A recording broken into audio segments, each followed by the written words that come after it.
I predicted this was going to happen.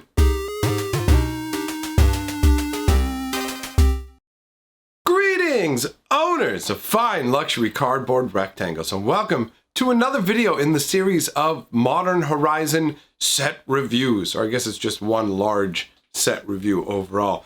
We are back with a bunch more interesting cards, including something that I specifically said was very likely to happen with this set. So instead of telling you exactly what that was now, we'll discover it as we go through the cards.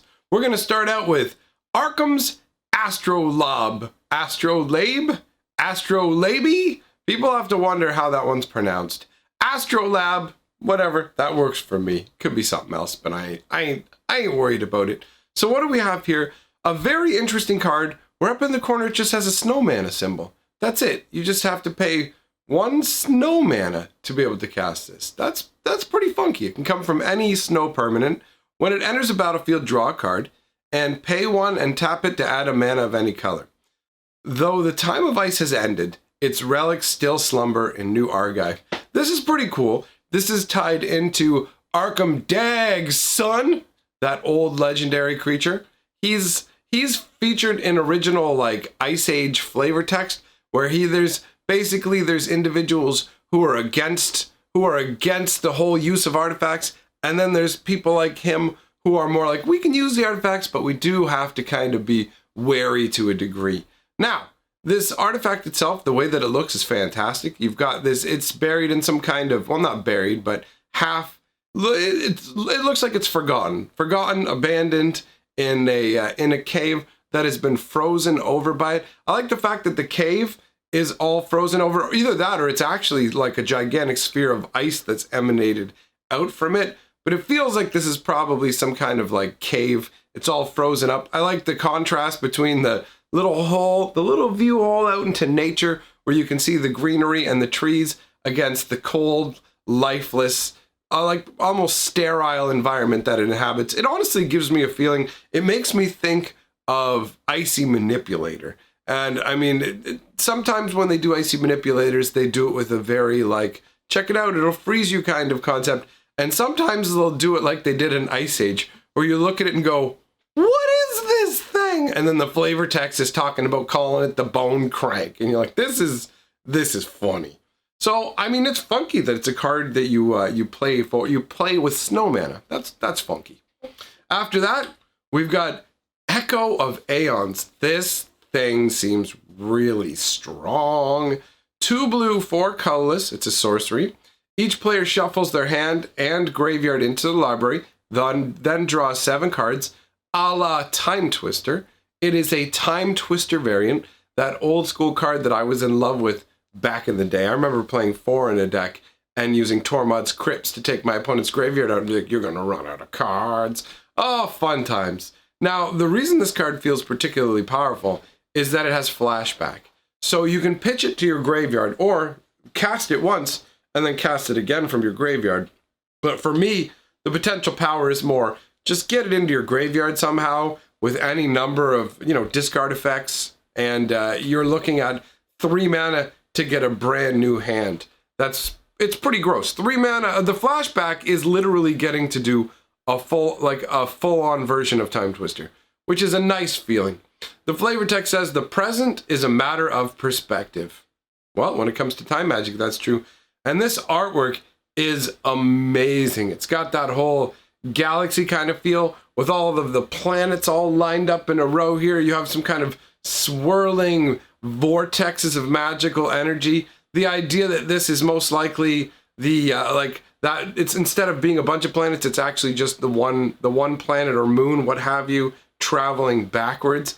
It's some really funky artwork. The more you stare at it, the more you see probably. But I really like it. It's a very striking card, and it feels genuinely powerful. Like I said, if you can pitch it to your graveyard, then you're getting to do it all for 3. And doing it for 3 is pretty cheap and dirty. That's another reason you never really see Time Twister just reprinted at the same cost. They usually like to keep it up there in the 5-6 range because it's a strong effect. Yes, your opponent does get a new hand of cards too, but you get first crack at it. And if you have a lot of mana, that can be a significant advantage. After that, we've got Hogaken Arisen Necropolis. This one's really interesting. It's 2 hybrid green-black and 5 colorless. The first line, once you start to read the actual text of the card, I mean aside from the creature type, is one that really makes you stop and go, hey, wait, what? You can't spend mana to cast this spell. And if you're like me, your brain immediately goes, well, what do you expect me to do then? How am I supposed to cast this? And you read it and it's like convoke and delve. So there's 2 ways to play this, and that is by tapping the appropriate colored creatures or removing cards from your graveyard. Now, the colored part has to be done with creatures. So there's no way to get around having out at least 2 green or black creatures to get this guy out. The rest, you can just remove stuff from your graveyard. You can actually cast him from your graveyard, which is a pretty cool concept. And he's 8/8 trample. This thing you could conceivably get out fairly easily, just tapping 2 creatures and getting rid of 5 cards from your graveyard. And he does look like a big pile of death, essentially. He looks like a bunch of, he's formed out of all of these skeletons and bones. He's got this crazy morbid looking face, but there's tombstones all over his back too. It's amazing. It's literally like the equivalent of a graveyard just getting up and wandering around as a massive creature infused with like life and death, right? Because it's green and black. So the black is for the already dead, and I guess the green is just the renewal of creatures like feasting on the dead and stuff. It's a really flavorful card, honestly. This artwork probably looks amazing, like really blown up. It's got a really dark and funky feeling, and I like the fact that the tombstones almost form like a crown on his head too. I dig this.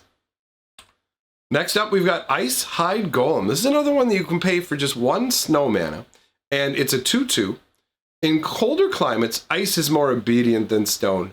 That's a funky idea. Once you get so cold, it's actually harder to shape stone, and it's easier to just learn to shape ice instead and make your golems out of ice. And you don't have to worry about them melting away as long as they're stuck in snowy lands. And you can see it trudging through snowy lands. And in all honesty, its camouflage would be amazing. This would make for an amazing hunter. And you're getting a 2/2 for 1 mana. That's pretty strong. It was so strong like a while back that in the land of Kamigawa, it would cost you 1 mana and legendary status to get a 2/2. So like Isamaru, Hound of Konda, that's all he was just a 2/2 for 1 mana. Here we have it just as an uncommon for a snow mana, for any color to use if they just happen to slap some snowlands in your deck, Becky, and you'll be all good.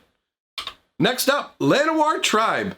3 green for a 3/3 that taps to add 3 green. Llanowar remembers the Ice Age, the Phyrexian invasion, and the Rift era. So long as we draw breath, we will ensure such disasters never threaten our world again. I like the flavor behind this. I like the multiple 3s all over it. You've got what is essentially just 3 Llanowar elves crammed together into a big 3/3 body. So that feels good and right. 3 Llanowar elves are going to tap for 3 mana. That feels good too. And I like that the flavor text mentions them remembering 3 things: Ice Age, Phyrexian invasion, and the Rift era. There you go. They all come in 3s. That's very, very enjoyable to me. And you can see them with massive towering trees above them. And they're like, we will protect this forest. We will defend it. I like that. It's pretty good. After that, we've got Mist Syndicate Naga. 1 blue, 2 colors for a 3/1 rare. It's got ninjutsu, so for a blue and 2 colorless, you can return an unblocked creature to your hand and put it into play, tapped and attacking. And its ability is pretty cool. When it deals combat damage to a player, create a token that's a copy of Mist Syndicate Naga. It's like, it almost makes me think of like an anime character's ability, or I'm just going to split myself into multiples and keep coming at you. Pretty dope, honestly. The artwork shows some Nagas off in the mist. I mean, it's pretty simple. We're the Mist Syndicate Naga. What more do you need? All right, moving on. We've got a reprint, and a decently powerful reprint at that. Nether Spirit. 2 black and a colors for a 2/2. At the beginning of your upkeep, if Nether Spirit is the only creature card in your graveyard, you may return Nether Spirit to the battlefield. Flavor text says 4 walls and a roof won't provide safety from that which is buried.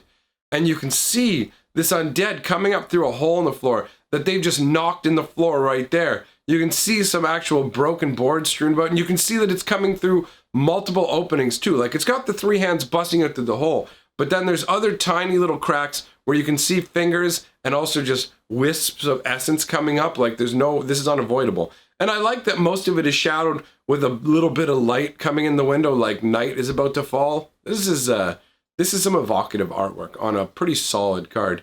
And I mean, talk about throwbacks. Nether Spirit is a reference to the original like Nether Shadow, and I remember Nether Shadow being a really obnoxious thing to deal with back in the day. After that, we've got Rebuild. 1 blue, 2 colorless instant. Return all artifacts to their owner's hand. It's got cycling 2. The first step in any Artificer scheme is to take inventory. I guess the idea behind the flavor text is supposed to be you're summoning all your artifacts to you to check them all out and make sure everything's there, but it's kind of removing them from reality. I don't know. The flavor text is a little bit weird, but I really like the artwork for the flavor of it. It does actually look like all of these magic items are wisping and fading away, returning to Aether from whence they came. It's everything is just going away. And that is an excellent way to represent the actual power of the card. The artifacts do feel like they're being returned to their owner's hand. They're being made immaterial and returned to their initial magic form. That's pretty dope. This is it's a nod to Hurkyl's Recall. Hurkyl's Recall is a very similar card from way back in the day. After that, we got Shenanigans. 1 red, 1 colorless sorcery. Destroy target artifact, and it's got Dredge 1. So if you want to, what you can do is instead of drawing a card normally, you can take 1 card off the top of your deck, put it into your graveyard because it's got Dredge 1, and you can put Shenanigans back in your hand. And Shenanigans says, flavor text-wise, pricey baubles are no match for cheap tricks. Yeah, that flavor text works. It's got a very red feel to it. Red has been smashing artifacts since the days of Shatter, which is a really, really old school card, clearly. So yeah, this feels very red. I like the reusability of it, in all honesty. Reusable cards like that are fantastic. And any turn, if you need to draw something to take care of an artifact, you can just make sure you do with Shenanigans. You can shenanigize. I like this card. The artwork shows a street light or a lantern being smashed to bits. So presumably it's Shenanigans causing someone's magical lamp to be smashed right up. It works. After that, we've got Tectonic Reformation. 1 red, 1 colorless enchantment. This one's strong, man. Each land in your hand has cycling for 1 red, and this card itself cycles for 2. Alone in the charred desolation of her kingdom, she regretted many things. Most of all, not acting sooner. This is a pretty cool card. I mean, for a red deck, later on, like the whole point of a red deck usually is to just powerhouse hardcore through as fast as possible and try not to run out of gas. Hope that your death car doesn't run out of gas while you're just driving down the highway with it. So this really helps with that because all the lands you get that you don't want anymore, you're just going to be able to pitch with cycling. Just pay a red, discard that land, draw another card. And the Reformation itself also has cycling, so if you get one out, you're not stuck with redundant copies of it, because having more than one out doesn't benefit you at all. So it having cycling is a nice little bonus. The artwork is pretty sweet with the flavor text, in all honesty. Alone in the charred desolation of her kingdom, she regretted many things, most of all not acting sooner. It's like just this person who, from the way that they've done, the way that they're making this sound is like this person is just crouched down defeated in sadness in this ring of fire. It's pretty cool, honestly. I like the flavor of this one here. It looks dope. Just that one person looks so small and insignificant in the ring of fire. They could have also used this as a different kind of artwork where, you know, you crouch down and do a ritual and just a big ring of flame bursts out around you. But either way, it seems like a really powerful card to me. After that, we've got Tribute Mage, 1 blue and 2 colorless for a 2/2. When it enters the battlefield, you may search your library for an artifact card with converted mana cost 2. Reveal that card, put it into your hand, then shuffle your library. They've done a number of different mages like this. This is kind of like Trinket Mage. It's the same kind of concept, a 3-cost 2/2 that lets you go and tutor for a specific casting cost artifact kind of deal. So that's all right. I mean, the art shows what looks like, I don't know, like a Kaladeshi wizard inspecting a sword. I guess maybe they're inspecting it before they're going to be handing it over as a gift. It's all right. The artwork's not too amazing, but I mean, overall, okay, this is a tribute mage. I'm going to give you tribute. I brought you this enchanted sword. And I mean, for something that costs 2, there are a number of pieces of equipment that cost 2 that are like bladed weapons, I'm pretty sure, as far as I recall. So it works. Then we've got Twisted Reflection. This card's cool. 1 blue, 1 colorless instant. choose one. Target creature gets -6/-0 until end of turn, or switch target creature's power and toughness until end of turn. But if you pay 1 black, you get to do both. And if you do both, then all of a sudden, it turns from a shrink spell into a creature destroying spell, because you can take out a creature that has 6 or less toughness, even if they're indestructible. Not too shabby for 3 mana. I like it. And the artwork is fun too. I like you have a red dragon at the water's edge, and in the reflection, you can see like a darkened blue version of them, looking kind of black and sickly as well. And it kind of looks like a bog with like a wave of darkness coming off from the side as well. There's just something about the water that makes it just feel unclean. I love the reflection though. I really like the way that works. It seems like a very straightforward card with the name and the artwork all coming together in an enjoyable fashion. After that, we've got Vesper Lark, 1 white, 2 colorless for a 2/1 flyer. When it leaves the battlefield, return target creature card with power 1 or less from your graveyard to the battlefield. And it's got Evoke, so you can pay the Evoke cost, you put the creature out right away, and sacrifice it. Now, this is a nod to Revelark. Revelark is obviously where this card is coming from. It's a scaled down version of Revelark. I like the artwork. It's got the, this could easily feel like it would be put into like the snow set category. You've got just basically a ball of flame with angel wings. What's funny is the ball of flame is crackling with energy, but the way the energy looks is if you look at the top, 2 of the crackles actually look like spindly little stick arms, like you see in some of the memes, like when the guys posed like this. It actually looks like it's, I mean, if you look across the whole sphere, you can see the crackling energy is not that, but it does to me look like, hey, look at my little stick arms. That makes me chuckle.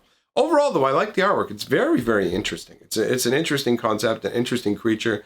Does it get like, it just like, is it a reincarnation elemental? I don't know. It's funky. It definitely feels like an elemental. I like the way they did this card. After that, we've got the cards that I said that I predicted. People asked me what I thought that they were going to bring into this set. And as soon as I saw that Astral Drift was going to be part of the set and that cycling was going to be what was going down, I said that I could see them reprinting the Onslaught Cycle lands, either reprinting the originals or creating some variation thereof. And it looks like they went the route of creating the originals. So if you don't know what those are, I'll start out by showing you the Baron Moor here. This is the black one. So they all entered the battlefield tapped. They all tap for a mana of whichever color. So this one's black. There's 1 for each color. And they cycle for 1 mana of their color. I always liked these lands, honestly. The fact that they came into play tapped felt kind of fair to balance off the fact that you could just cycle them. If you're playing a monocolor deck, they're a great include just because later on in the game, if you don't need the lands, you can just pay 1 mana, do it at instant speed. So there you go, boom, grab yourself a new card. These are sweet. Now the Baron Moor's artwork looks pretty good. It's got this kind of like green sickly energy above what looks like a swamp. You got it looks like stepping stones. I was about to say, are those lily pads? I don't know. It's interesting artwork, and it definitely has the kind of green glow that you might see in a swamp. A little bit of life to it too. This could technically, be like a green black land artwork, but it looks good. I like the way it looks. Let's take a look at the Forgotten Cave. This is the red land. Does all the same things, but for red. You can see that there's like a cave entrance there with a bunch of treasures piled in it. It's kind of difficult to make out it's like a dragon laying in the middle of the cave. Is there just a pile of stuff in there? But it looks like it kind of looks like a dwarven treasure hoard or a dragon treasure hoard that was left behind. Imagine stumbling across that. It's like, well, look at all these precious relics that I'm going to sell and get me some bubblegum money. Sure, why not? Bubblegum money. Moving on. Lonely Sandbar. I like this one a lot. This is the blue one. I really like the artwork for this, in all honesty. The blue water looks so vivid and nice. Like this looks like it would be a nice sandbar to take a walk down. Just listen to the sounds of the water. Take a look at that beautiful, very, very pristine looking water. It's like, it doesn't look like there's any kind of pollution here. I do like the fact that they called it a lonely sandbar and have included that little washed up like boat fragment there, like maybe half a canoe or something like that.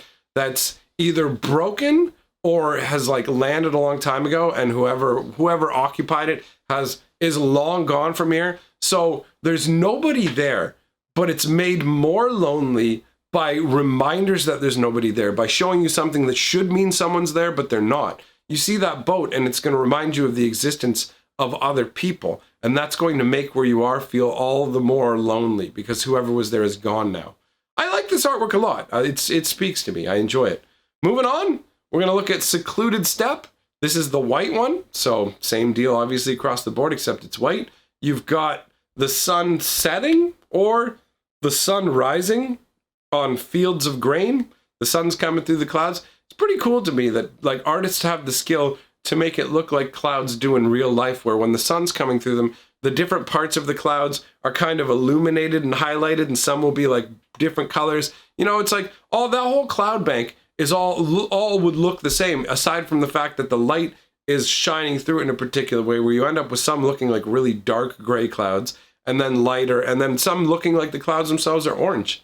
That's amazing to me that people know how to paint well enough to convey that, because I suck at the arts. Next up, we got Tranquil Thicket.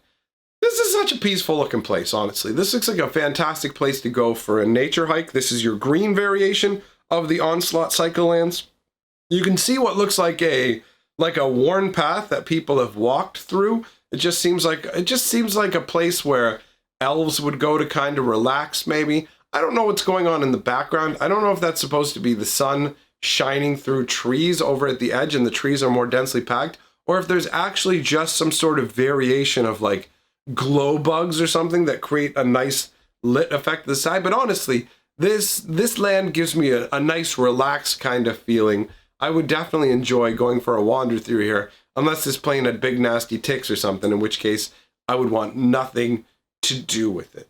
Now, my friends, it has been a while, but somebody has gone ahead and sent in a sixth color of Magic Clip. It's been a little bit. I actually have a few of them, and we'll be putting them in. Sometimes the videos go longer, so I didn't have as much space for them, but today we definitely have time for one. So this one right here is about me and Urza and our secret love, so enjoy. Oh my God!